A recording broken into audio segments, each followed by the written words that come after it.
This is They Create Worlds, episode 192, Microprose, part 1. If anybody wants to find me, I'll be in the last place you would look. In a place where people used to be, a land that's called reality. You'll find me there. Welcome to They Create Worlds. I'm Jeffrey, and I'm joined by my co-host, Alex. Hello. Today, we will bring you a tale of spaceships, war, destruction, 4Xs, and software. Made by some sort of microprosing company. But first, I must assail you once more with two important facts. The first being that episode 200 is only 8 episodes away. That's right. I want you to send us things about it. What do you like about us? What do you hate about us? Anything. And it can be one sentence. I don't care. It can be one word. If it's a particularly ambiguous word, we reserve the right to put our own interpretation to it. But, yeah, whatever you want. Just as a reminder, we do this twice a month, every month, without ever doing sane things like taking breaks. So 8 episodes means 4 months away. It's coming up. Someone who can do math. Important skill. The other thing is, it's coming up. It's less than 6 weeks away. It is, or at least less than 6 weeks away as of this recording. Dragon Con. Alex and I will be there. Alex just sort of lives there, or something. We will be talking about the 7th guest. Not how you will hear it, but how we will present it. A quick, concise, under 50-minute presentation about it. You can just go there and just stand in shock and awe that Alex can talk about something in less than 50 minutes. I tailor my message to my medium. Exactly. So, if you happen to be in the Atlanta area at the end of August, beginning of September, Labor Day weekend, feel free to pop on by and say hi to us. We know we are on the schedule, but we can't tell you because they haven't released it yet. So, check the schedule, check the future, and you could possibly say hi to us. That's right. I also tend to work the information services desks during the con as well. I volunteer, so you can always come up and say hi for 2 seconds at an information desk too. Only 2 seconds because you actually like doing other work then, but it's all good. But now, Jeffrey, I have to admit, after you said, Alex just kind of lives there, I'm picturing like a Phantom of the Opera situation where I just roam between the host hotels like all year round, like evading the tech crew and the custodial crew and stealing food from the restaurants to stay alive. I just live at con all year round and just come out officially for those 5 days to interact with the people legally. You are the librarian, head researcher of They Create Worlds, so you can have the They Create Worlds cloak, complete with History Man motif. I don't know, it looks better in my head than probably the words. Before I dig myself even more into a hole, let us dig into the history of Microprose. That's right. One of the truly classic computer game companies of the 1980s and 1990s. Microprose got its start really in simulation-style games, flight simulators especially, and then branched out into other areas, most successfully into what came to be called 4X strategy games. Despite Jeff's intro, we won't be getting into any of that 4X stuff really in this episode. We won't. This will be a 2-parter, one of those rare instances where I have the self-awareness to understand that I'm not going to tell a story in a single episode. Obviously, that means it becomes 3 episodes. Oh, God, no. That has happened. One time it became 4 episodes. We don't talk about that. But there really isn't enough material for 3 episodes. But we are going to take it in 2 episodes, basically doing the 1980s in this one and the 1990s in the next one. We've talked about Microprose a little bit because we did do an episode on Sid Meier with a particular emphasis on the creation of civilization. This is going to be a broader look at Microprose as a company, and so obviously we can't do that without also discussing Sid Meier, but it's not just going to be a rehash of when we did our Sid Meier episode. Couple hundred back or whenever that was, I don't know. So many anymore, close to 200, as we kind of mentioned at the top of the hour.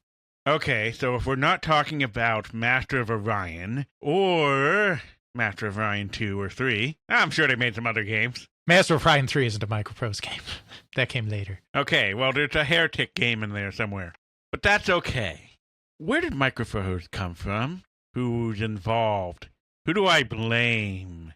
Who do I thank? And who do I have to go and have words with about why the company went under? Well, Microprose, as with so many of the very early companies at the dawn of the computer game business in the United States, was the brainchild of two individuals. A really savvy tech guy who was really into computers and computer games, and a really savvy business guy who ended up getting together and being like, let's do a game company together. Well, we have shown that that combination tends to work really, really well. So we're off to a good start here. That's right. The technical guy, of course, is the absolute legend, Mr. Sid Meier. There are very, very, very vanishingly few people that got their start in the early 1980s and are still actively involved in the creation of video games today. Sid Meier is one of them. Truly a legendary individual. But no less legendary is the businessman who founded the company with him, one John Wilbur Stealey, far better known by the name Wild Bill. I remember you telling me about interviewing him, and I did, how yes. he is very eccentric. I don't know if eccentric is the right word, but he is very animated, brash, full of bravado, larger than life, fighter pilot persona, and a truly fascinating individual to have a conversation with. We're going to start our story with this individual by the name of Wild Bill. Wild Bill Stealey, as I said, was born John Wilbur Stealey. There's no Bill in his name. In 1947 in Akron, Ohio. His father had been an Army bombardier in the war, presumably. Don't know where else where you'd be an Army bombardier. And then became a civil engineer.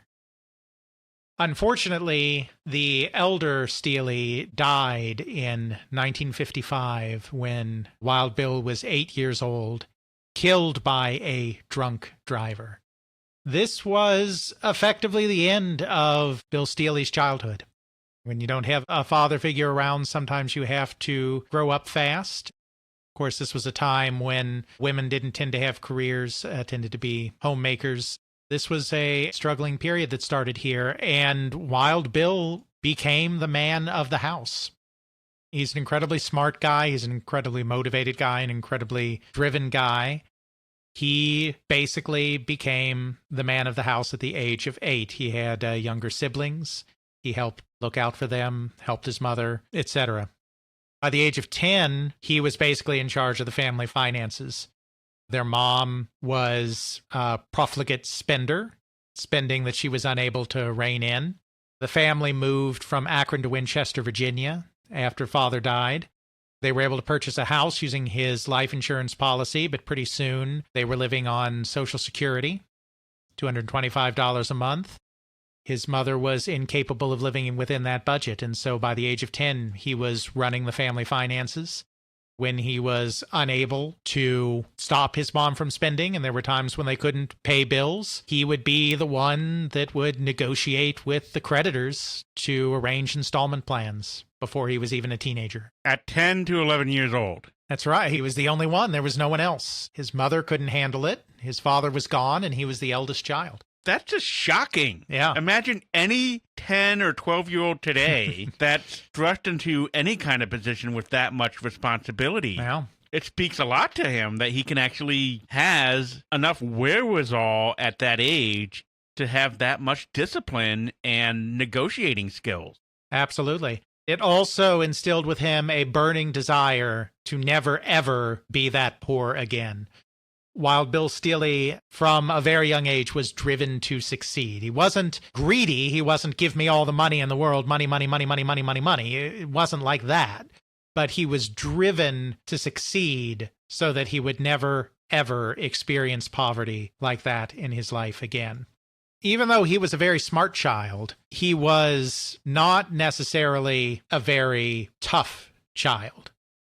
In youth, he was kind of meek and mild and would get picked on. He tells the story, he didn't tell this to me, I have other profiles of him too, but he tells the story about when he was 15 years old, how he was roughed up by a gang of teenagers. His mother paid an 18-year-old kid $1 an hour to basically beat him up several times a week, not just to beat him up, but to teach him self-defense so that he could take care of himself. Through this experience, through this instruction, he learned how to fight back. He fought back against the gang that had beat him up, did so effectively that they asked if he was interested in joining their gang. This was kind of the beginning of the Wild Bill persona, this more brash, more confident, more aggressive individual, kind of this combination of having to run the family household and having these problems with these gangs and learning how to stand up for himself. Now, he didn't join the gang because he was one of the good kids. He wasn't turning into a delinquent. But he did start channeling this newfound aggression and brashness into sports. He became a basketball player in high school. And as he said, again, not in my interview, but in another profile, as he said, he was the one that you brought in when you needed to foul another player. You know, obviously fouls are against the rules. You get penalized for them, but sometimes part of the strategy is drawing fouls from certain particularly good players on the other team to get free throw opportunities or to try to even get them enough fouls that they foul out of the game. He was the guy that was brought in to dish out the fouls and draw the fouls because he was that forceful and that competitive. He hated to lose. He loved to win. He loved to compete. He would take nothing from nobody. After he graduated from high school, he decided that he wanted to join the Air Force. So he went to the Air Force Academy with the intention of becoming a fighter pilot. Again, you know, the fighter pilots are the best of the best. They're the big, manly men. They're the hotshots. I mean, just think the movie Top Gun. The Top Gun movie is obviously an over-the-top 80s action flick, but still kind of the way the fighter pilots, in that case Navy aviators, the way they're portrayed there, I mean, that's very kind of true to the kind of cocky fighter pilot persona. It fit his competitive drive, it fit his drive to be the best, and of course it's a high thrills kind of job being a fighter pilot, and it provides, you know, you're not going to become rich, but it certainly provides financial security.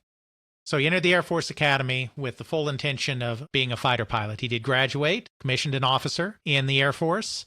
Unfortunately, he didn't have the best eyesight. It wasn't the worst eyesight in the world either. He wasn't nearly blind or anything, but he did have to wear glasses. If you have to wear glasses, you are, quite frankly, simply not going to be a fighter pilot. But he did become a pilot. He just wasn't able to fly fighters. He flew training aircraft, T-37 as an instructor. Then he was a pilot of C-5A Galaxy transport planes, biggest military transport planes operated by the United States Air Force. As he put it to me, though, he became a pilot to have fun. Flying big hulking transport planes wasn't his idea of fun. So he decided that life in the Air Force was not going to be for him long term, if that's the best he was going to be able to do flying-wise. After 6 years, he did leave the Air Force at the rank of captain. He continued for 10 more years to serve in the Air National Guard. So he didn't completely give up flying. And in the Air National Guard, where the standards weren't quite as high, he was able to talk his way into flying A-37 aircraft, which are a little more combat-oriented aircraft. He got to fly some more jet fighter-like planes in his Air National Guard service. I believe he eventually rose to the rank of at least major in the Air National Guard. I don't know if he got higher than that. He did leave the Air Force after 6 years. I do need to go back for a second because I should mention as well, it's also in his Air Force Academy days that he got his nickname of Wild Bill. And it actually had nothing to do with being a pilot, but it went back to the competitiveness in the sports. At the Air Force Academy, he played lacrosse. He was known for his particular aggressiveness.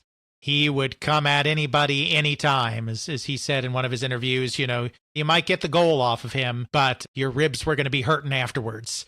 He would crash into anybody, take on anyone in the game, and it was his lacrosse coach. I believe it was his coach and not his teammates, but it was in his lacrosse career that he gained the nickname Wild Bill, which is the name that he would go by ever after and still likes to go by today. He was generally not called Bill Stealey. After all, Bill is not even his name. His name is John Wilbur. He definitely always went by Wild Bill and has always, throughout his career and his life, has maintained kind of that brash, confident, over-the-top Wild Bill fighter pilot persona. After the Air Force, of course, as we talked about, because of his poverty and his background, Wild Bill really wanted to make sure that he was never poor again. So if he's going to leave the Air Force, he wants to do something that really brings in the big bucks. And he's a smart guy. We talked about that as well. He's very smart. He decides that he is going to go to law school. A good lawyer makes the big bucks. Then another Air Force Academy graduate that he knew, I think they're just having a conversation, and asked him what kind of lawyer he wanted to be. He didn't really know, because he didn't really know what kind of lawyers were out there, in his own words. He just knew he wanted to do something that was big in business. So his friend said to him, well, if you want to be a business leader, go to business school and get your MBA. That's what you should do to be a business leader. Back in this period of time, nowadays, there are so many MBAs. Too many people go through MBA programs. Back then, fewer people went through MBA programs. So, getting that MBA was certainly a fast track to getting into the business world, which is what Stealey wanted to do because he never wanted to be stuck in poverty ever again. So instead of going to get his law degree, he went to the Wharton School of Business, one of the most prestigious business schools in the United States, in Philadelphia. He was about 30 years old at the time, so to put that in perspective, this is about mid-1970s. Is what we're talking about here when he's going back to business school, late 1970s. Of course, he already had some experience being a leader of men because he'd been a captain in the Air Force. That I think kind of helped him. He was older than a lot of his fellow students because he had spent that time in the Air Force. When he graduated from business school, he went into the consulting world. First for a company called Cresap, McCormick and Paget in New York City, and then he joined the very famous McKinsey & Company, one of the most famous consulting companies in the world.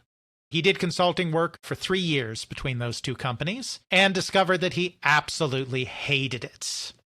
Absolutely hated it. And it goes back to that same personality, that same Wild Bill persona that was, while partially manufactured and created by him, also came from a real place inside of him as well. Wild Bill is a man of action. Wild Bill is a man of danger. Not duty? Wild Bill is Dr. Tran. No, but Wild Bill is a person who wants to be out there doing stuff. Consulting companies don't do stuff. Consulting companies review a business, write up reports about a business, provide suggestions to a business or whatever organization they're working for, it doesn't have to be a business, about how they should do things in the future. Then you move on to the next company. So, they bill by the hour. So it's a lot of listening. It's a lot of talking. It's a lot of writing up reports. And then at the end, you make a bunch of suggestions and then leave and go on to the next client. You don't get to implement anything. That does not suit a man of action like Mr. Wild Bill Stealey. He decided the consulting thing was not for him at all. So instead, after 3 years, he moved on into the business world and joined the company General Instrument. General Instrument we've talked about before on the show because one of the things that they very famously did is they did the Pong on a chip that allowed everybody and his brother to enter the video game business in the mid-1970s with the dedicated Pong consoles. But General Instrument was a very diversified electronics company. They did a lot of different things. That was a very small part of their business. They were not primarily a video game company. He had nothing to do with video games. They were in cash registers. They were in gambling equipment like betting machines, odds machines, which are called totalizers, stuff like that. They were in cable TV. They were in a lot of different fields. They did a lot of contract work for creating components for other companies, that kind of thing. They're based in New York, but he was assigned as the director of strategic planning for a division in Hunt Valley, Maryland, near Baltimore. That is the environment in which he met our second protagonist in this big Microprose story, which of course is one Mr. Sid Meier. Sid Meier is a very different kind of guy than Wild Bill, which is probably good. I don't think Microprose would have thrived if there were two Wild Bills butting heads with each other. Sid Meier was your classic, shy, introverted nerd. He is actually Canadian by birth, though he is really basically American, though neither of his parents are American.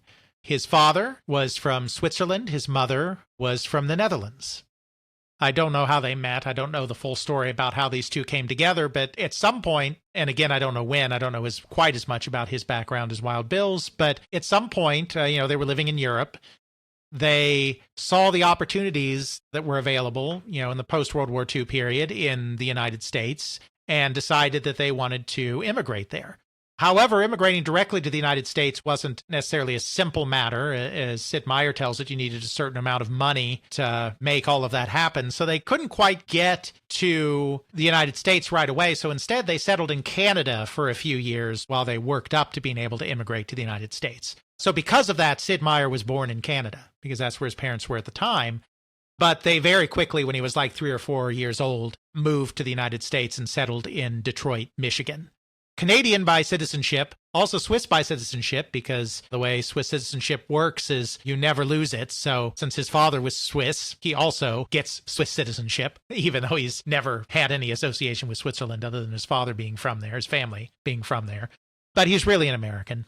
His father was very interested in gadgets and mechanical stuff and was actually a professional typesetter back in the days before desktop publishing, when you were publishing a newspaper or a magazine and you actually had to go into the printing presses and actually choose the blocks of text you were going to use and choose the font and choose the size and everything by hand, and then take these little blocks and set them up within the press, and then the ink would run over them, and then the paper would run over them, and that's how you printed newspapers and magazines.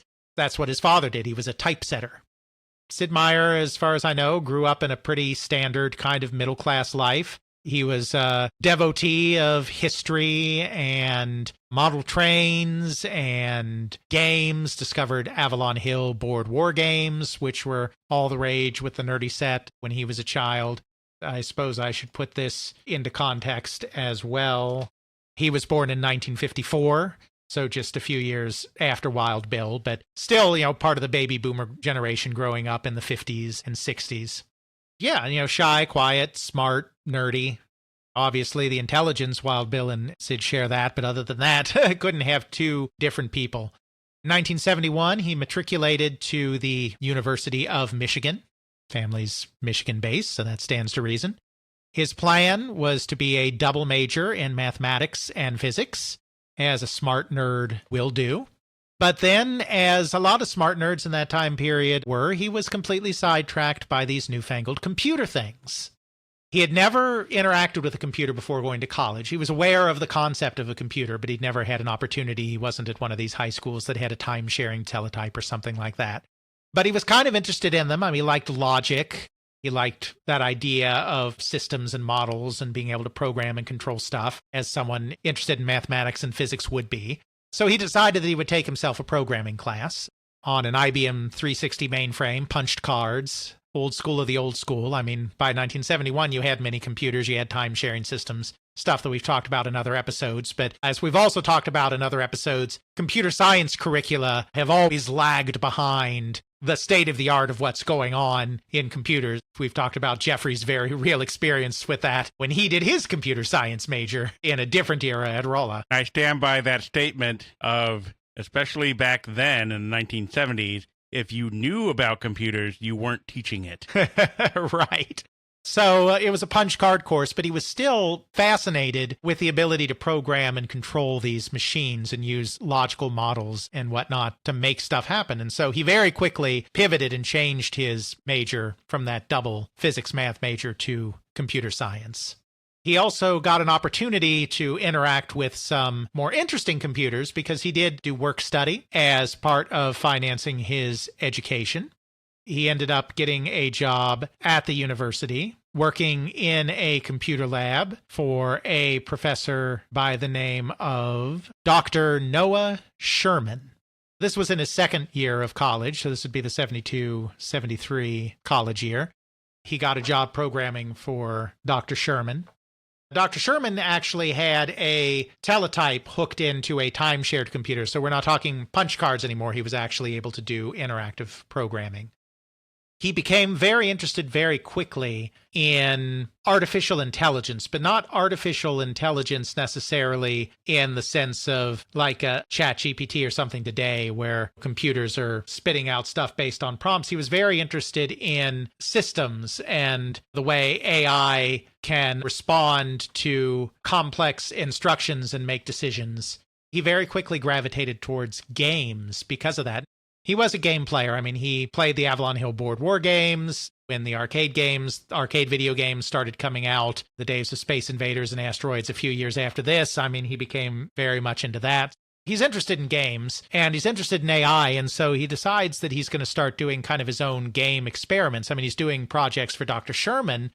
In the summer of 1975, Dr. Sherman actually took a long vacation to Italy over the summer and basically gave Sid Meier the keys to the kingdom while he was gone and said, do whatever you want in the computer lab this summer. You know, I don't care. With all of that free time to just experiment with the computer, he started experimenting with making games. The very first game he made was a simple tic-tac-toe program. It's a great one, you know, when you're starting out, futzing around with artificial intelligence or what have you, because the rules are very simple and the patterns are very simple, and it's a relatively easy game for a computer to learn. Of course, a very easy game for a computer to learn how to play perfectly every time so that they either win or draw every time, as is famously demonstrated in the movie War Games, in which the supercomputer that runs all the nuclear warheads decides that nuclear war is futile because nobody wins, because he plays a bunch of tic-tac-toe and realizes that nobody wins at tic-tac-toe when he plays himself because he just draws himself all the time. I just say stuff like that to force Jeff to put random things in the show notes. Would you like to play a game, Jeffrey? How about tic-tac-toe? As I communicate with you using an acoustic coupler. That's right. As he was making this tic-tac-toe game, the person kind of in charge of watching over the lab realized what he was up to and was like, hey, wait a minute now. This is a college computer lab. This is for serious research projects. You're not allowed to make games here. I'm going to tell your professor what you're doing, and he's not going to be happy with you. So they tracked down poor Dr. Sherman in Italy. This woman was like, blah, blah, blah, you can't believe what this person's doing. And Dr. Sherman was like, look, just let Sid do whatever the heck he wants to do. It's fine. With that blessing, he continued to fool around on the computer and experiment with AI and making games. That was his start. Once he graduated from college, he also got himself a job at General Instrument. He actually started out locally in Michigan as an installer. He was an engineer, but, you know, he would install cash register systems for companies in the Detroit area as a systems person. Did well enough at that he got a job down in Hunt Valley, Maryland, as a programmer at General Instrument. Same place as one Wild Bill Stealey. Now, in these first years at General Instrument, they did not interact with each other. They were in very different worlds. Sid Meier was a programmer, and Bill Stealey was this business person off doing his own thing. But they actually both independently became interested in microcomputers. In the case of Sid Meier, he actually started out programming on mini-computers at General Instrument the first time he'd had access to a mini-computer, the Data General Nova, and continued his game experiments in his spare time there. Actually made a Star Trek game using ASCII characters. Not the famous Star Trek game that used ASCII characters, not the Mike Mayfield game from California, but all the nerds liked Star Trek back then.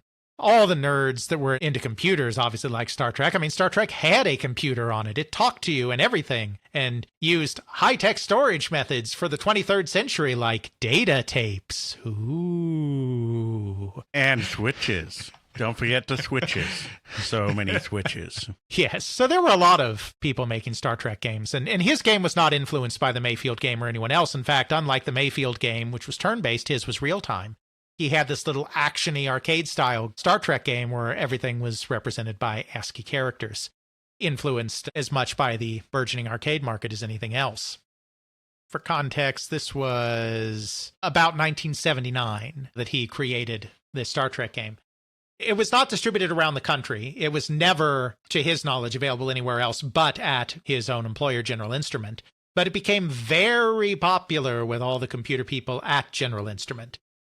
So popular that they finally had to tell him to get rid of the game because it was taking up all the valuable computing resources.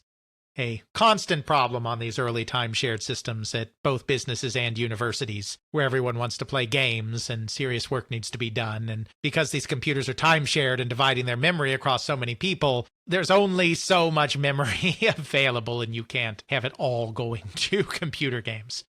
After he lost access to his Data General as a computer game platform, he decided to turn his attention to what was going on out in the world of these new personal computers that have been around for a few years. He looked at things like the TRS-80, but the TRS-80 had only had character-based graphics. It wasn't that great. And, the Apple II's out there, and it has okay graphics, but of course it's very expensive. This is right around the time, 1979, 1980, when Atari releases its 8-bit computer line as represented by the Atari 400 and 800 computers. These were really for a very brief period of time. Once the Commodore 64 comes out in 1982, things kind of pivot, but for a very brief period of time, 80 to 82, those Atari 8-bit computers were the pinnacle of game-playing machines in the home. They had fast, colorful graphics, decent amount of memory, the ability to plug in both cartridges and use discs. This was the state of the art. So Sid Meier bought himself an Atari 800 and started fooling around with that computer. He even started a user group for fellow enthusiasts made up of largely people that he worked with at General Instrument with similar interests. They would get together and learn about the machines together, program together, trade their software, trade other people's software, that they didn't have the rights to trade the software, cough piracy, cough, cough. Really get enmeshed in the machines. And of course, he continued to do his game experiments. He created a Space Invaders clone that he actually sold. Most people think his professional career began with Microprose, but it actually began a little bit before that. His user group was approached by an entrepreneur that was looking to get into this nascent microcomputer market and have some business educational software for kids, and commissioned him to create a couple of games. And so he created what he called Bank Game 1 and Bank Game 2 that were these really simple educational games, not like adding games or money games like that. One of them, I think, was even based on Frogger a little bit in the way you dodged stuff. Because again, he was very into the, arcade scene. He was also continuing his own experiments. He created a game called Hostage Rescue that was kind of based a little bit on Defender and inspired by the Iran hostage crisis, where you were having to rescue hostages and shoot at enemies, and there was this giant Ayatollah head on one side of the screen. He never released that one, but then he created a Space Invaders clone. And he actually took that one down to the local computer shop and gave him a handful of copies, and then the guy agreed to hang it on the wall with the software. We've talked about this in some of our other computer software companies, where that's what would happen with a lot of early softwares. You'd just make a game locally and you just take it to your local computer store. There was no distribution. And you'd just be like, hey, I created this game. You want to sell a few copies? And the computer stores were in desperate need of product to convince people to buy their hardware. So they were always willing to take a chance on these guys and, take a few copies. And if it sold, great, maybe ask for a few more. And if it doesn't sell, whatever, they didn't pay much for them to begin with. So it's all fine. His game presumably didn't sell that well because he never sold them anymore. But that was the first time that he actually had a game available for sale. He made a Pac-Man game as well, though he didn't sell that one. He just shared it with members of his user group. He was getting more and more involved in learning the intricacies of this computer. The Atari 800 was a pretty closed box when it came out, which actually inhibited its ability to become a leading games platform. It should have been the premier games platform before the Commodore 64 came out, and not the Apple II. But Atari had made the rather boneheaded decision that they were going to supply all the software, and so they deliberately did not put out a lot of technical documentation and programming guides for the general public for the Atari 8-bit computers, because they didn't want people to hone in on their territory. One of the things that really drove Sid Meier, very similar to Will Wright, who we just covered recently, is he was driven by his desire of figuring out something new, figuring out how to do something different or better than he had before. He wasn't about doing the same kind of program over and over again. I mean, he was interested in games. He wanted to do games, but he didn't want to just do the same game over and over. As he was figuring out the inner workings of these Atari 8-bit systems more and more, and got particularly adept at working with the player missile graphics within the system, what today we would call sprites, he decided to make a racing game that he called Formula One Racing that took good advantage of these player missile graphics to run, smoother and faster than some of his other stuff. This was actually his true first commercial game. I mean, he sold a couple of copies of that Space Invaders game, but this one he actually sold to a software company, an early software company called Acorn, not the Acorn of the United Kingdom. This was a small company in the United States, Acorn Software Products, that didn't last very long. That was in 1982 that he sold that game. Interestingly enough, because of course later on he was very famous for being the guy whose name was on the box, Sid Meier's Pirates, Sid Meier's Civilization, Sid Meier's Railroad Tycoon. Interestingly enough, even in this very first packaged game of his, Formula One, the box art said Formula One by Sid Meier, which was not common at the time. That wasn't his call. I think it was the company's call. It's funny. It doesn't play at all into the reason why his name was put on the box later, but it's just kind of funny that his very first commercial game right on the box said Formula One by Sid Meier. Almost like the public zeitgeist said, Sid Meier's putting out a game, it had to have his name on it prominently. That's right. So, like I said, a lot of people don't realize that he had this small budding game career. There wasn't much to it, but he had this small budding game career even before Microprose. And I didn't realize this either. And this information is actually very new compared to the last time we covered Sid Meier, because we did our Sid Meier episode in 2017. And in 2020, Sid Meier released his memoir, his autobiography. Because Sid Meier's a more reserved person, I mean, he's given interviews. It's not like he'd never done an interview before. There wasn't as much interview material with him, certainly not as much as with Wild Bill, who will talk your ear off about anything. Some of this early stuff was really kind of obscured the last time that we did a look at Sid Meier, which is why we are going into depth on this stuff now, because we have his memoir, which really fills in some of these early holes. He's got the Formula One game. He's starting to experiment with other games. He's figured out how to do these fast graphics on Formula One. So now he's working on a couple of other games. He's working on a helicopter game that allows scrolling in multiple directions because, again, he's kind of driven by the next technical challenge, just like Will Wright was driven to create by finding the new interesting topic, finding the new system, finding the new equation that led him to want to figure out how that would work and how that would be modeled on a computer. Sid Meier was very much driven by, what's this next neat thing I can do? Okay, I figured out how to do player missile graphics well and make something a little faster paced. Let's do Formula One. I figured out how to do scrolling in all directions. Let's start work on a helicopter game. Okay, well, cars and helicopters are all static things that don't require a huge amount of animation. What about animating characters? So he started working on a platform game. So he's working on this helicopter game. He's working on this platform game. He's thinking about, it would be cool if I could maybe figure out how to be a game designer full time. At this point, he's, still got his day job at General Instrument. He's got his user group for the Atari 800. This is the person that Sid Meier is when he has his first fateful contact with Wild Bill Stealey. Now we have to back up again. We have to do the Hamilton thing, where we back up and go in reverse and tell the same set of events from another character's point of view. And talk about Wild Bill at the same time again. So Wild Bill is, in his own words, a very lazy guy. That's his way of saying it. Now, of course, he's not really lazy, but he very much ascribes to the Scrooge McDuck method of making money, which is... work smarter, not harder. That's right. When he was at one of his consulting gigs, he had fooled around with creating some financial software that he could use on their time-sharing systems to do, financial projections and that kind of thing. This was when he was at his first consulting gig, to be specific, at Crasap McCormick. He did some programming, some simple programming. He wasn't really a programmer, but he had some financial modeling software programmed at this job that he could use on their time-shared system to do a bunch of financial projections. Then when he came to General Instrument, he wanted to do the same kind of thing, but General Instrument didn't have a system that he could do this on, and they were not interested in buying computer time to do this kind of thing. So he was going to have to go back to doing all of this stuff by hand.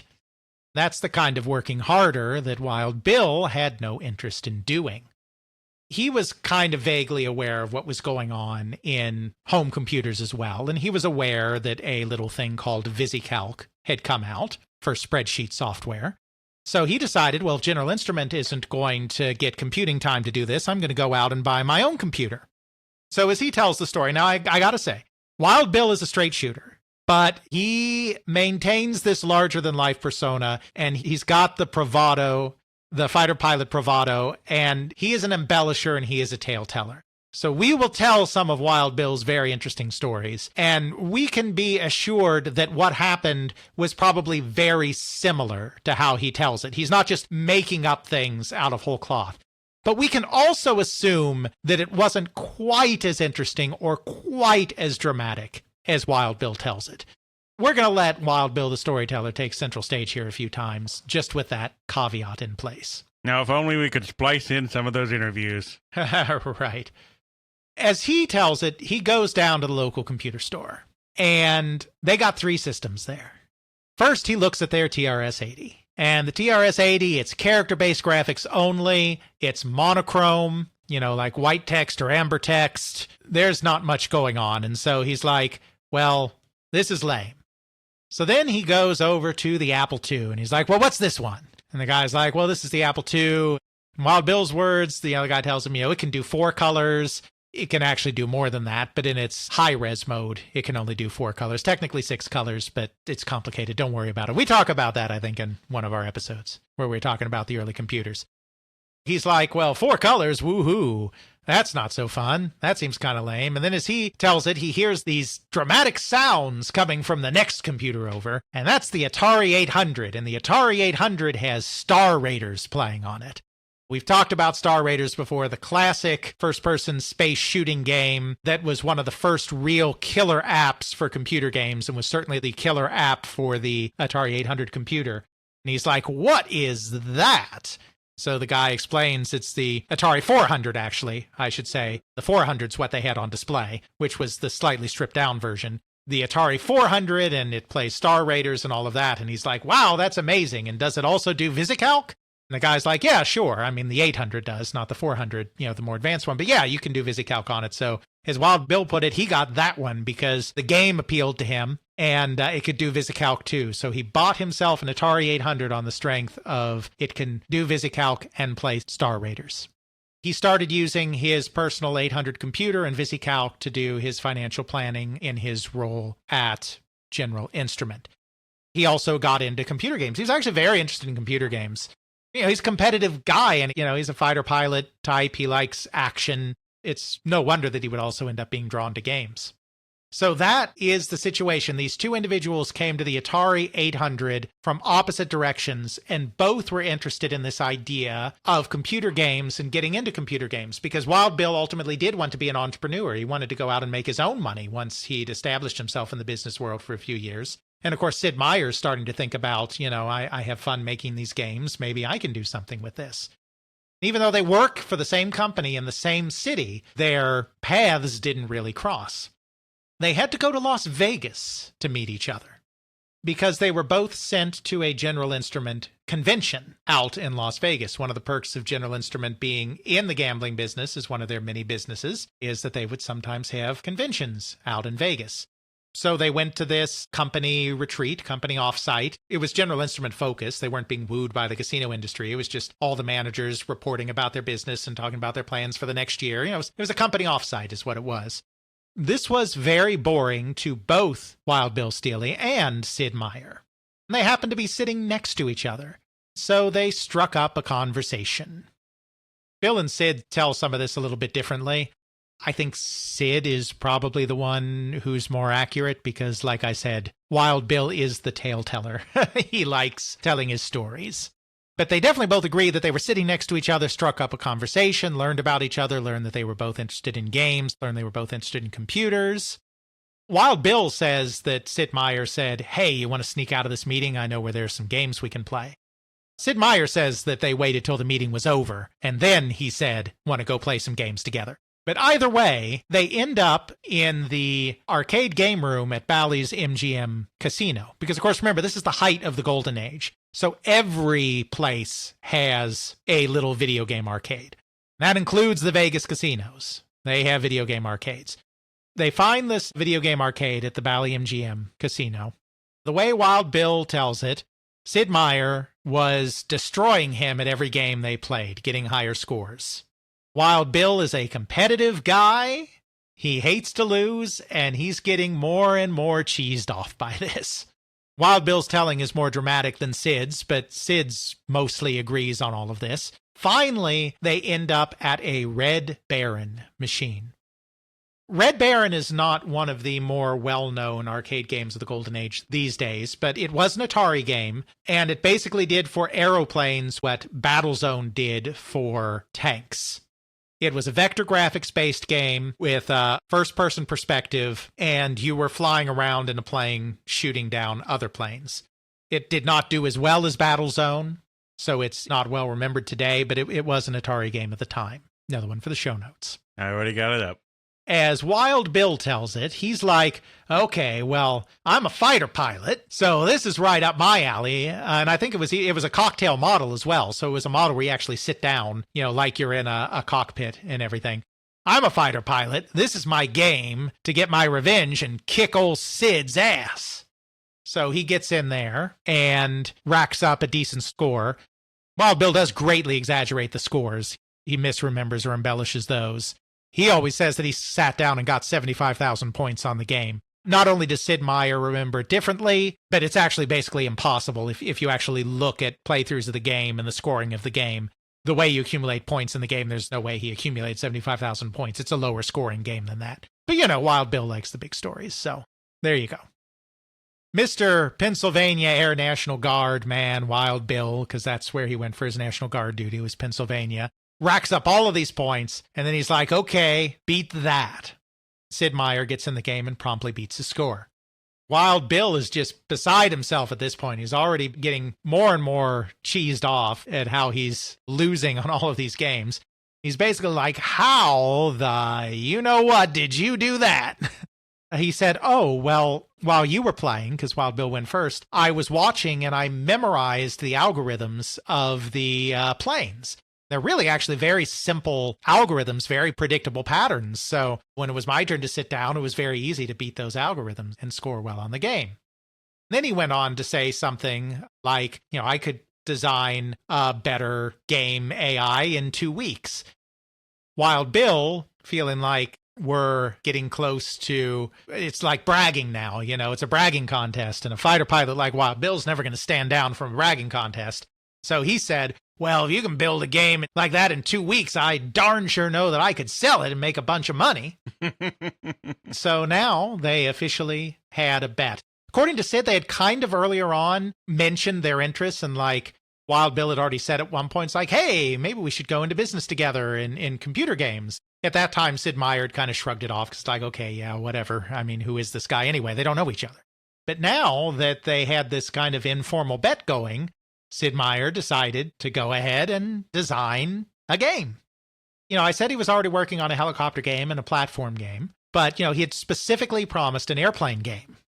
So even though he had 2 games in progress, he went back and started this next game. Once again, obviously there was the, I can create a better game, but he always had a technical hook, particularly in the early days, of stuff that he wanted to do. And so this time the technical hook was, okay, well, something that's different in this flying game that I haven't done before is figuring out how to do the rotation of the sky and the ground. And at this time, it's not very complicated, simple graphics, but basically you're going to have a line that's demarking the horizon and that's going to rotate as your plane rotates, relative to the sky and the ground. So he's like, I'm going to figure out how to do that really well, because he hadn't really seen a game that did a good job of showing that shifting perspective of the horizon. So that was kind of his focus, that and doing a better AI, of course, than the Red Baron game. Those were kind of his primary objectives. Now, this was not a simulator.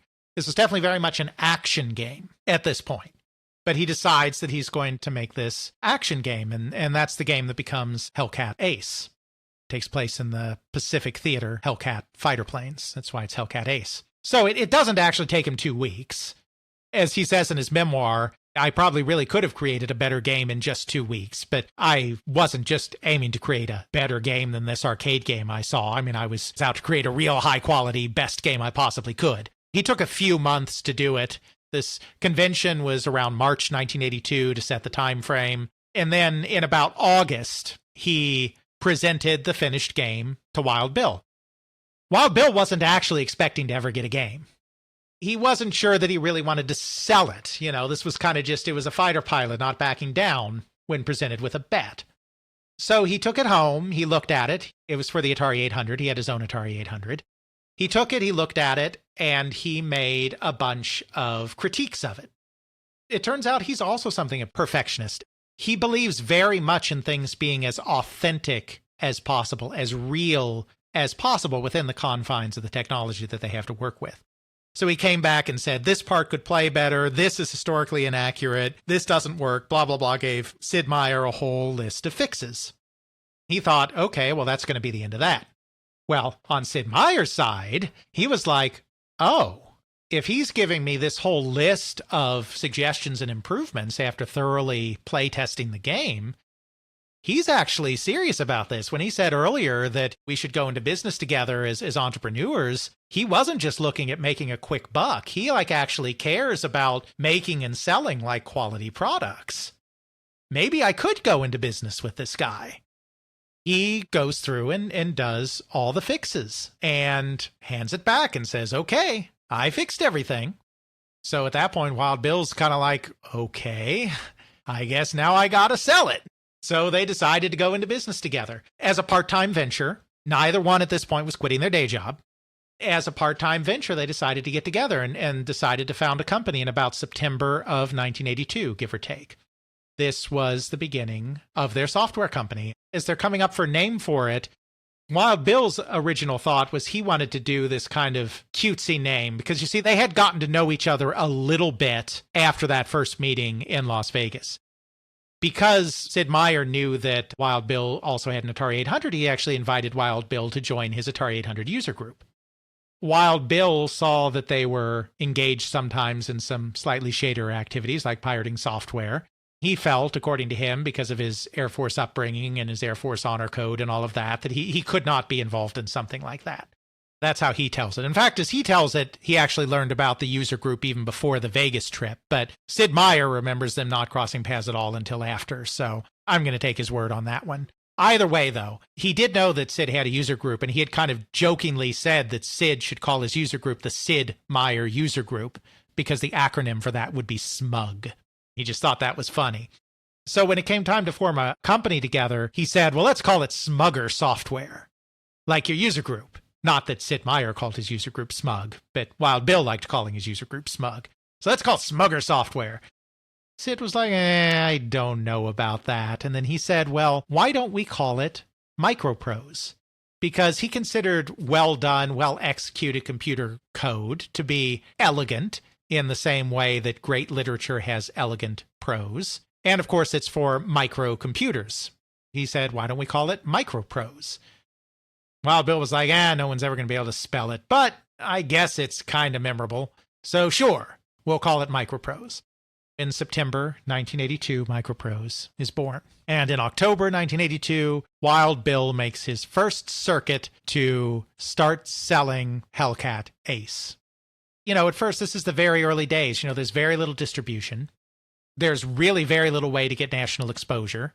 So the way he started is the same way so many others started. Hal Rimmer started at California Pacific. How Ken Williams started with Sierra, as many of these other entrepreneurs started that we've talked about in other episodes.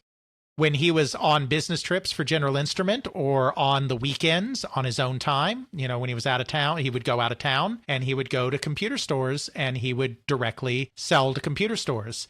And they had Hellcat Ace, and they also had the two other games that Sid had been working on. The helicopter game that I'd mentioned, an action helicopter game, which they called Chopper Rescue. and the platform game that he had been working on, which was called Floyd of the Jungle. Despite the fact that Hellcat Ace was the game that the bet was all about, it was actually Floyd of the Jungle that got them into the computer stores in a big way, because one thing that was unique about the Atari 400-800 is that it actually had 4 joystick ports. Very unusual for the time. Not many games took advantage of that. Floyd of the Jungle was actually a 4-player platform game. You could play it with 4 people. Again, that was another challenge he wanted to do. He wanted to do animated characters, and he also wanted to push the limits and be like, okay, let's see if I can do a 4-player game. So that was really appealing to computer stores. So he would go to computer stores, and he would actually usually demo Floyd of the Jungle first to get people's attention, and then he would demo the other games, and particularly Hellcat Ace. I think Hellcat Ace is the one that tended to sell the best of these original 3 games, but Floyd of the Jungle was often the way that they first attracted the attention. He does a swing when he's on a trip for General Instrument through New York and New Jersey, and he stops at a computer store in New Jersey and sells 50 units to this one store of Hellcat Ace. So they're officially in business. They each, at the start of the company, they put in $1,500 each investment in the company. They used some of that money to get some floppy disks and some baggies and started duplicating. When duplicating became too boring for Sid, he hired a neighborhood kid who was also part of his user group to do the duplicating for $0.25 per disc. They were officially in business as Microprose. So that's what he started doing, and he kept going around to different stores on the weekends on his own time, because they've still both got their day jobs, and he'd peddle the software. And then he got creative. Once they had a little money, they put an ad in Antic, which was a magazine that was devoted to Atari 8-bit computers. Just a tiny little ad. Then what he'd do, Wild Bill, consummate salesman, tale teller, everything, he would call up a store and say, hello, I'm interested in the game Hellcat Ace. Do you have that game? They would say, no, we do not. He'd be like, how can you not have Hellcat Ace? This game looks so amazing. Did you not see the ad in Antic magazine for Hellcat Ace? I really, really want this game. They'd stammer out their apologies, and he'd hang up. Then he'd call back again a week later, take on a slightly different voice, be like, yes, I was wondering if you had the game Hellcat Ace. And they'd be like, no, we don't. And he'd be like, how could you not have Hellcat Ace? Did you not see the ad in Antic magazine? Blah, blah, blah. Then on the 3rd week, he'd call back and say, hello, my name is John Stealey. I am from a company called Microprose, and I am selling this game of ours called Hellcat Ace. And then they'd be like, oh, thank God, we've been getting so many requests for this game. We will take 10 copies.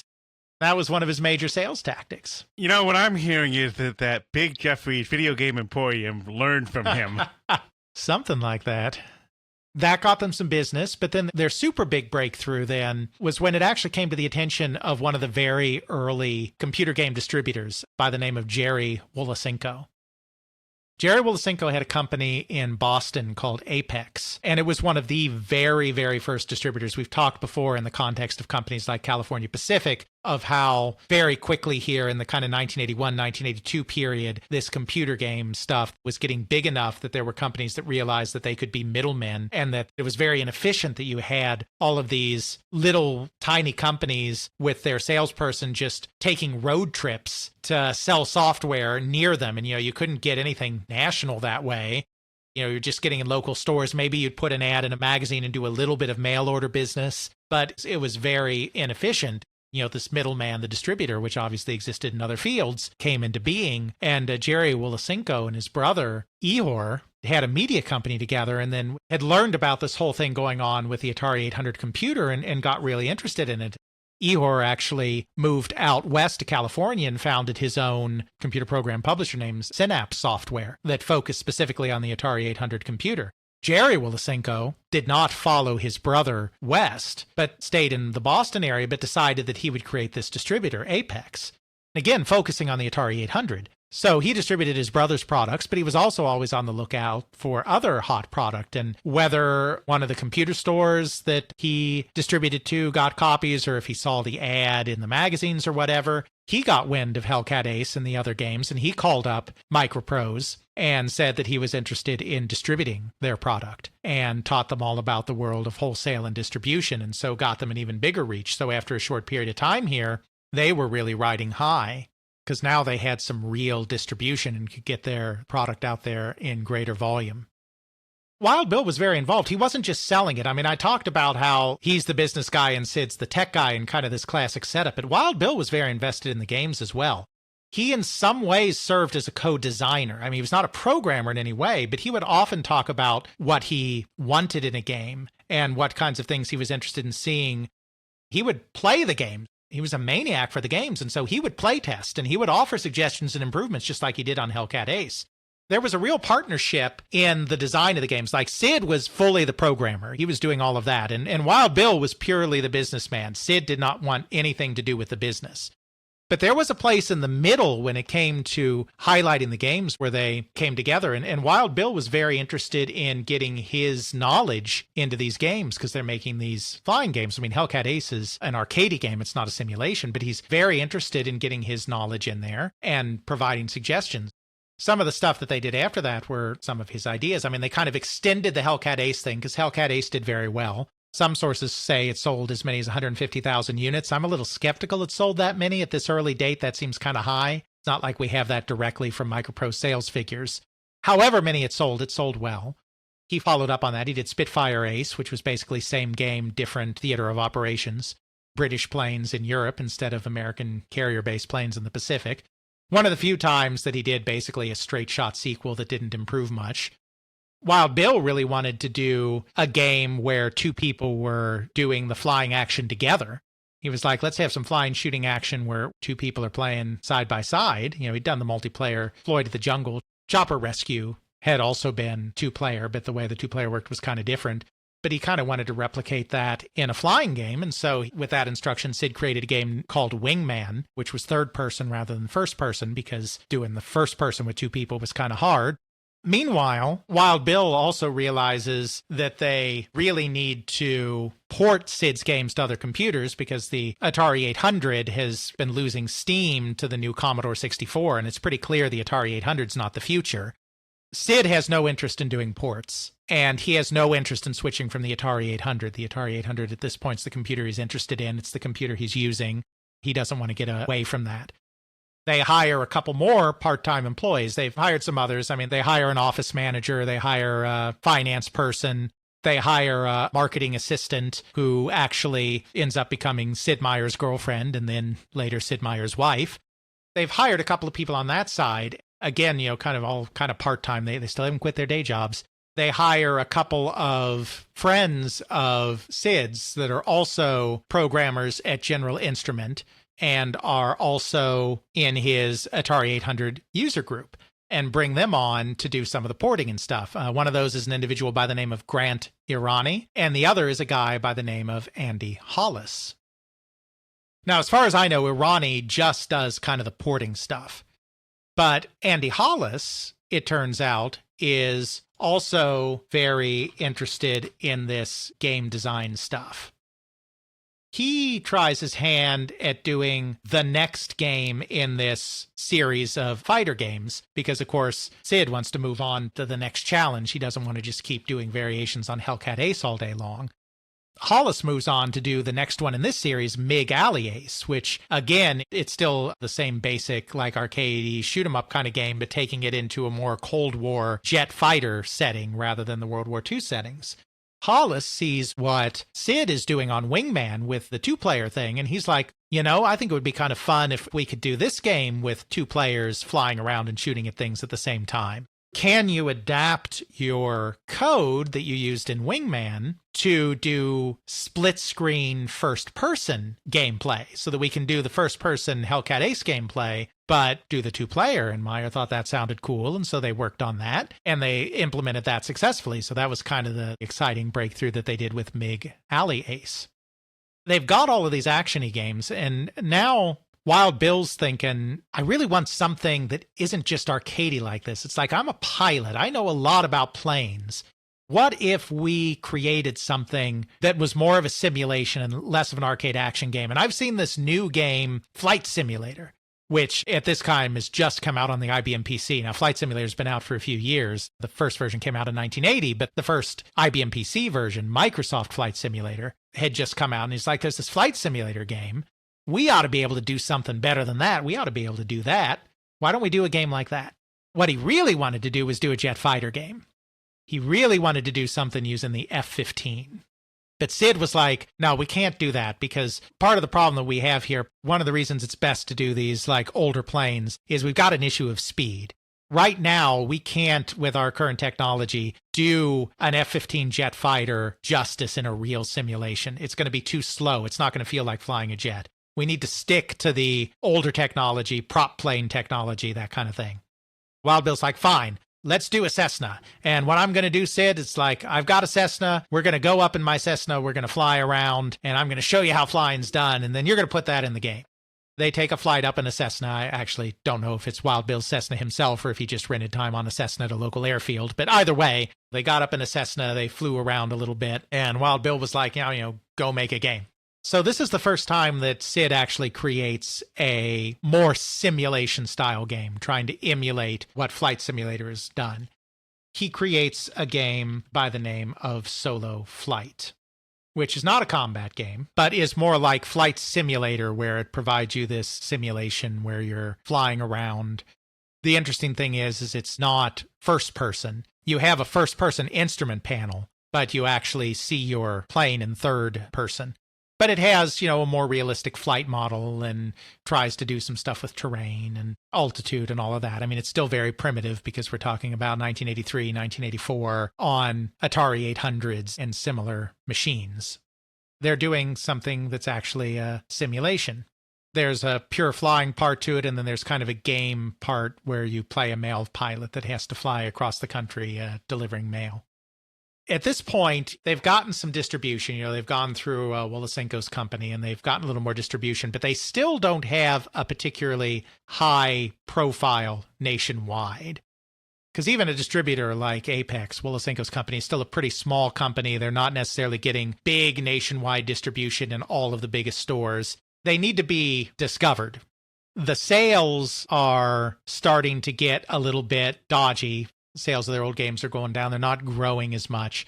So Wild Bill decides that if they're really going to grow, they have to get themselves to the Consumer Electronics Show. The big show where everyone displays their product to all of the buyers of all the major chains all around the country. So he takes out a loan against his Volvo car or something like that in order to raise the money, the $10,000 to $15,000 that's required to rent space for a tiny booth at the June Consumer Electronics Show. They're a real small, pretty slapdash operation. They don't have slick marketing materials. They don't have a slick banner or tablecloths identifying them. They don't know how the setup works. They get there, their tables aren't there. They don't know when they're going to get their tables. So Wild Bill goes out and somehow talks his way into 3 mismatched tables, different colors. Real professional looking. When the real tables show up, the guys bringing the tables take one look at the tables they already have and kind of shrug to themselves. Well, I guess they already have tables, so walk off with their official tables. They've just got 1 or 2 computers set up on these mismatched tables. No big signage, no big banners, no big anything.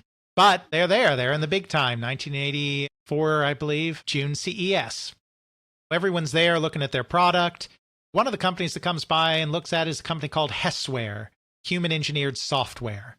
Hessware was a very short-lived computer game company founded by Jay Balakrishnan, but it was a highly capitalized company because they had actually gone out and gotten venture capital. Not everyone in the computer game space went out and sought venture capital, but Jay was one of those that did. So Hessware was in the middle of, quite frankly, biting off more than it could chew and was on the lookout for new product. They saw Solo Flight. They liked Solo Flight. They recognized that this could be a legitimate competitor to something like Microsoft Flight Simulator. So they offered to buy the rights to the game, just flat out buy the rights to the game for $250,000. They had a lot of VC money. This is a pretty big deal. The cash flow was dwindling a little bit. Sales weren't that great. This could really keep them going and set them up for future success, fund additional products that would keep feeding the beast and keep Microprose in operation. Wild Bill was really, really seriously considering this. He was the business guy. They were partners. They were equal partners in the business. It was a true 50-50 split. They did need the consent of both of them to do anything, but Sid was in general just not interested in taking part in the company in that way. Because they were 50-50 partners, of course, he still needs to bring the deal to Sid. And so Wild Bill's like, yeah, this company, they offered this, whatever. They both tell the story pretty similarly. It basically happened this way to both accounts. Sid basically says, I did entrust you with the power to make the business decisions, and I trust your business acumen, and I don't really want to be involved in that part. But then he paused, and he said, but I've heard that you never sell the family jewels. The idea of this is, if you're an individual that has fallen on hard times and you're having trouble eating, feeding yourself or whatever, and you're super poor and you're pawning everything in sight just to keep the heat on one more week or keep food on the table one more day. You sell everything, but you don't sell your prized family heirlooms, like the family jewels that have been passed down from generation to generation. At the end of the day, selling those family jewels is only going to keep food on your table, keep the heat on, keep the mortgage paid, whatever, for a little bit longer. And then you'll still be in the same situation a day, a week, a month later. But now you will have lost one of the core treasures that defines who you are as a person. And was it really worth that quick cash to keep going for a little bit, sacrificing your long-term family investment and family heirloom? You don't sell the family jewels. That's the line you don't cross. They both knew they had a very good game.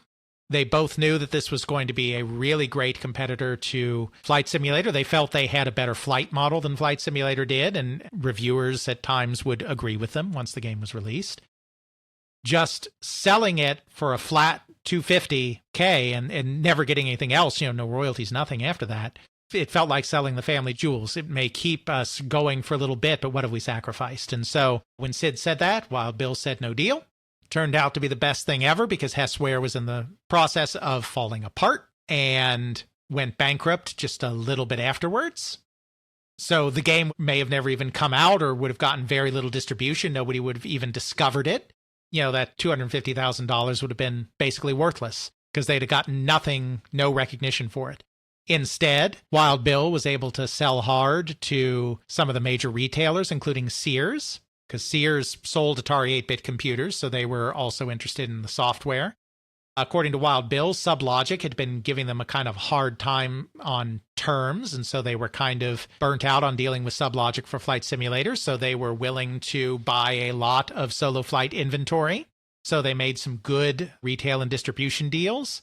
They got some good reviews when it came out, and Solo Flight was a great seller, and they definitely got more out of it by selling it themselves than they would have gotten out of that $250K that they were being offered from Hessware. Sid Meier did not venture into the realm of business decisions very often at Microprose, but when he did, it mattered. Now, of course, while Solo Flight was one of the family jewels, it was not the only family jewel coming along in 1984. Because, of course, it was also joined very quickly afterwards what was, to that point, by far the most successful game Microprose had done, and the game that really finally definitively put them on a solid financial footing at the end of this kind of early period of the company, and that is F-15 Strike Eagle. We may recall from just a little bit ago that an F-15 game is really what Wild Bill wanted when they were moving on to their more simulation-based play. He wanted a jet fighter game. He was a fighter pilot. He loved fighters. He loved the fast action, the thrills, going after the opponents, all of that great stuff. And so he had really wanted a jet fighter game, and Sid said, no, we really need to stick to this more primitive technology, prop planes, slower planes, because that's what the technology can do. So no F-15 game for you. During the period of time that he was making Solo Flight and after, two things changed of great importance. The first of those things was that Sid, as always, was working on his tech. He's always working on improving his tech, and he came up with a new way of doing wireframe rotations that would allow them to impart a little more speed to a flight sim. We're still talking about very low frame rates by today's standards. We're not talking 30 frames a second, 60 frames per second. Crazy. like you get on modern systems, but still something fast enough that you could at least feel a little bit like you were in a jet fighter. Then the second thing is that a new model of the F-15 was put into service, the F-15E Strike Eagle. The regular F-15 is called the Eagle. The game is called the Strike Eagle, and that's named specifically after the F-15E. Now, the F-15E was a fighter-bomber configuration of the F-15.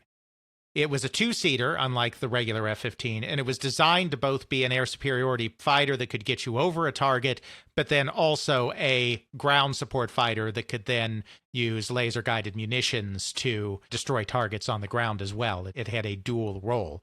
What really changed things for Sid in terms of the F-15E coming about was that it had the most advanced heads-up display, or HUD, that had yet been seen on an American military fighter plane.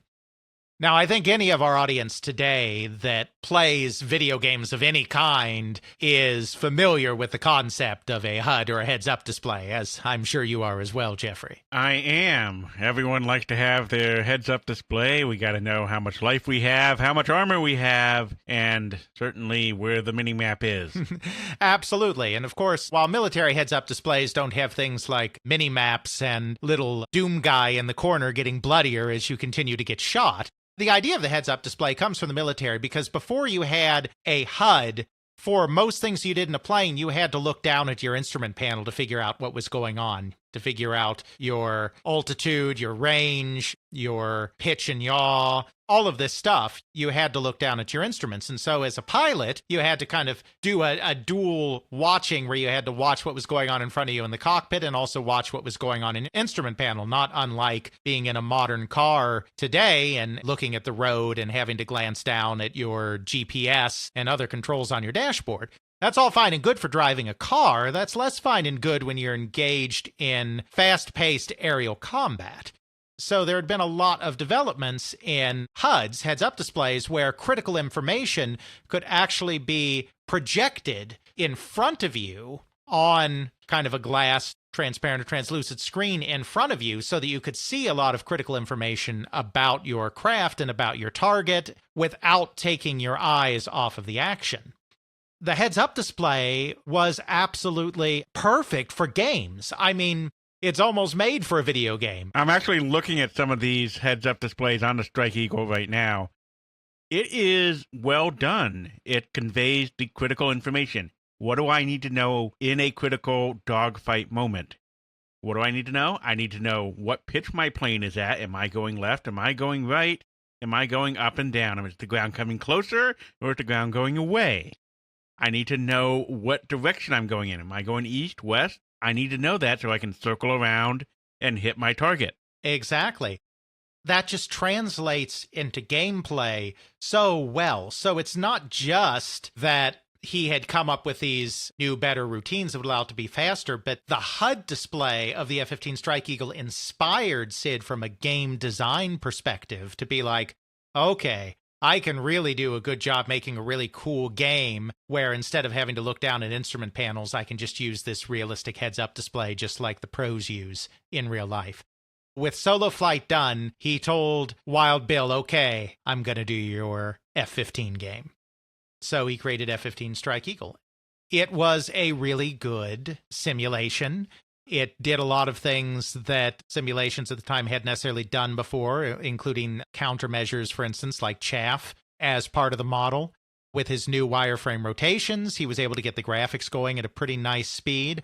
Then they did their typical collaboration thing where they created a really big, really excessive manual full of all sorts of additional details about flying jets and about combat in jets. Some of it not even stuff that was necessarily specifically useful for the game, but just all part of creating this immersive experience and enhancing the idea that you are really stepping into this role of an F-15 fighter pilot, something that Wild Bill Stealey was particularly interested in because, like I said, he was the business guy. He wasn't doing game design, but he was really interested in verisimilitude. He wanted accuracy. He wanted immersion. And he was both a fighter pilot and an avid game player. So he wanted to feel like he was experiencing something authentic, both from the point of view of a fighter pilot and as a gamer. When you put all of this together, a great simulation model, immersive manuals and other materials, a reasonably fast speed, and a period of time when military flight simulators were particularly in vogue with the people that had computers and were buying computer games at the time, what you ended up with was an absolute smash hit. They had a couple of games that had sold 100,000 or more units. As we said earlier, Hellcat Ace may have done, though I'm a little skeptical that it's sold so well that early. Solo Flight definitely did. You know, these were pretty decent games, but F-15 Strike Eagle sold hot out of the gate, and it just kept selling 100, 200, 300, 400. By the time you took every version into account, which not just includes computer versions, but also later versions that they did on consoles like the Nintendo Entertainment System where they licensed the game. So not solely on computer platforms, but when you put every version of the original Strike Eagle together, it sold over 1 million copies. For a computer game company in the mid to late 1980s, that was just phenomenally outstanding. So that 1-2 punch of Solo Flight and F-15 Strike Eagle is what allowed the company's finances to stabilize and allowed the company to confidently start looking to the future. Where does that leave us? Not as far into Microprose's history as I was hoping, to be quite honest. Really? But we've established this kind of paradigm. We've got this great business guy, or at least this very flamboyant, hard-charging salesman kind of business guy in Wild Bill Stealey. We've got this great programmer in Sid Meier. We have two individuals that are both passionate about doing great game design, accurate game design, great playing games. Both are passionate about games. They each have their area of responsibility where they're great at.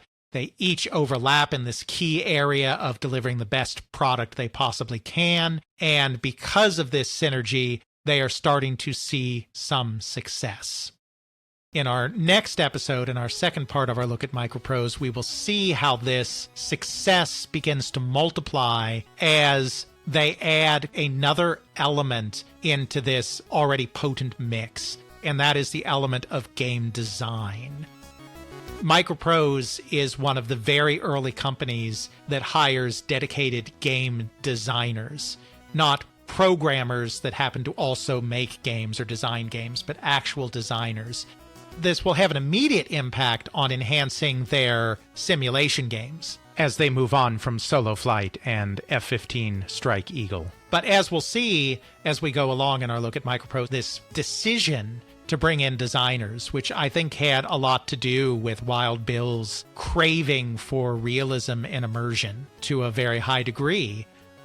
This bringing of designers is going to fundamentally reshape the company and is going to get us to the point where they are moving from these flight simulator type games on to these 4X kind of strategy games. And it's very crucial to that transition. We've kind of looked at the foundation and how the passions of these two individuals meshed perfectly to get a jump start in the highly competitive early computer game industry. And in part 2, we'll see how they continue to grow and thrive with this emphasis on design. If you've listened to the Civilizing Sid Meier episode, believe me, if this first episode is any indication, we still got a wild ride and a lot more information that we didn't have 6 years ago. Mm-hmm. We will see you next time in part 2 and possibly part 3. Who knows? Next time on They Create Worlds. Check out our show notes at podcast.theycreateworlds.com, where we have links to some of the things that we discussed in this and other episodes. You can check out Alex's video game history blog at videogamehistorian.wordpress.com. Alex's book, They Create Worlds, the story of the people and companies that shaped the video game industry, Volume 1, can now be ordered through CRC Press and at major online retailers. Email us at feedback@theycreateworlds.com. Please consider supporting us on Patreon at patreon.com/theycreateworld. Please help get the word out by leaving a review on your favorite podcasting service. Intro music is Airplane Mode by Josh Woodward, found at joshwoodward.com/song/airplane mode, used under a Creative Commons Attribution License. Outro music is Bacterial Love by Roland Music, found at freemusicarchive.org, used under a Creative Commons Attribution License.